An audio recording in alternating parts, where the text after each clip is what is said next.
Pemerintah Kota Palembang mulai mematangkan persiapan menuju kenormalan baru untuk tatanan kehidupan di tengah pandemi COVID-19 bermasa ahli.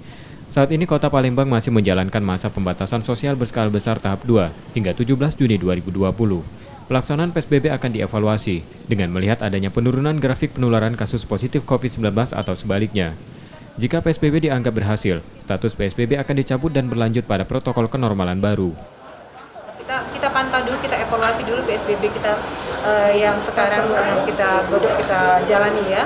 Nanti setelah itu baru kita bisa memutuskan apakah memang kita memasuki lanjutan PSBB atau kita memasuki new normal. Tapi new normal ini kan walaupun kita belum bisa memastikan mau tidak mau, ini harus kita persiapkan dengan matang supaya nantinya kehidupan kita betul-betul bisa berjalan, akan tetapi kita memang dengan tatanan kehidupan yang berbeda, yaitu. Sebelumnya prediksi puncak pandemi COVID-19 di Palembang terjadi pada 8 Juni, namun hingga kini kasus positif terus bertambah. Kota Palembang mendominasi lebih dari separuh kasus positif di Sumatera Selatan. Pemkot Palembang memastikan evaluasi PSBB tahap kedua dan berlanjut dengan pertimbangan dan kajian dari ahli. Rizky Nurmizan, Kompas TV, Palembang.